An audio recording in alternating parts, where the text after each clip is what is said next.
Now, once you start to add headers and footers to documents, you'll need to be able to get into those headers and footers to edit them. If we take the access manual _ header footer file, you'll find that this particular file has a footer on every page, which is the file path and the page name, but it has nothing in the header. Now, we have two ways of accessing and editing both the header and the footer. First, and probably the easiest, is just to double click in the area that serves as either the header or the footer on any of the pages. If I double click here in the footer, it opens up the header and footer information ready for me to edit. If I close that, I can even do it in the header, despite the header being empty, and then close. Alternatively, I can go to Insert, Header and Footer, and choose Edit Header, and that brings me into the header, although I can still see that the footer is opened as well. So I wouldn't need to go Close, Home, Insert, Footer, Edit Footer to bring me into the footer. As soon as you're into editing the header or the footer, you can just scroll up and down to access one or the other. Now, things that you may wish to do during editing is actually insert some of the predefined blocks and styles. For example, if I click into my header, and on the header and footer tools, there is a header drop down where I can choose a style of header. Now, if I choose any one of these styles, including going to more headers from office.com, and then you get a pop out of others, it will remove whatever is already in that header or footer if I've chosen the footer. So be a little bit careful. If I choose this particular style here, I get a bar that gives me the title. You see it says title there, and it's taken that title from the document properties that we looked at earlier. It's also inserted a pretty bar behind, turquoisey blue type bar. Obviously, I can undo if I don't like what I've seen. I can go back to header and footer and perhaps choose this banded one. That looks a bit nicer. Nice Microsofty type blue, but again, it's got the title in. The title is supplied by the document properties. If the document properties change, the text that appears here will also change. If I don't like it, I can undo. If, however, I'm much further down the line and the document's been created and I've closed this and I've saved it and I'm coming back a few years later and I don't like what I've done, then I can go back into the header and footer and just physically remove the header by going to the header drop down and choosing remove, and that will remove the current header information. Now you can see the same sort of styles are available for the footer, so I can go into the footer drop down and come down to perhaps this Austin one or a banded one or more in the little pop out, element one or a horizontal line one. Let's choose this one. But what you'll see is it's put in the page number, but it's replaced the text I already had in there, which was the total file path and the word page in front of the page number. But it's given me a trendy little horizontal bar. If I'm not happy, we can undo.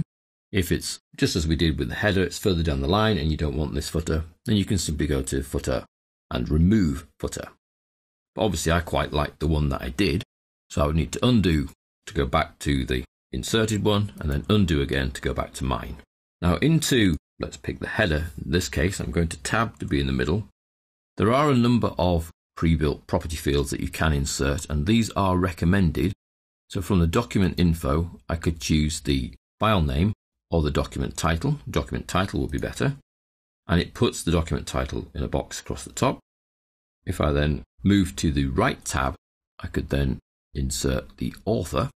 And again, it picks the author out of the document properties. These are best options, so that's like a little field for the author and a little field for the title. These are best options because if the document properties change, it then gets reflected in every header and footer. And we saw that properties are under File, Properties, Advanced Properties, and then Summary. If I were to change the title to simply Access, actually let's put Microsoft in front, Microsoft Access 2013, and the author is now actually my full name. Okay, back to the document. We can see that the title and the author have now been updated on the header of every page. So by using those properties, as I explained a long time ago, they are useful, as in here in the header where we're using those fields again, rather than typing in the text, to save us going back and editing the header at a future stage. Now, if you need your header or footer to use up more or less space than that given, you can see that the page is actually being given a certain amount of space for the header and footer, just about ½ an inch. But we can control that. We might not want that much space being used. The footer, for example, could be a lot smaller. Well, Up here in the Header and Footer Tools design, we can control header from the top and header from the bottom. And if we start to reduce this number, you can see that the footer moves closer to the edge of the page. Now you can't move it too close, otherwise it won't print. So that's a matter of judgment there to get the right distance. And the same with the header. We can move that a bit closer to the top, so if you are looking at it graphically. But again, you can't move too close as it won't print. So I'm going to stay at 0.3 of an inch. And then when I close the header and footer, we can see the text is much closer to the top of the document. We can then adjust the margin using the ruler, as we've done previously, to bring the text within the document closer still to that header and footer.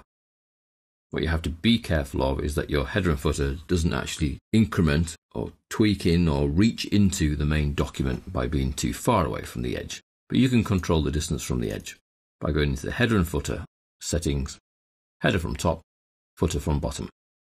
So that's editing your existing headers and footers.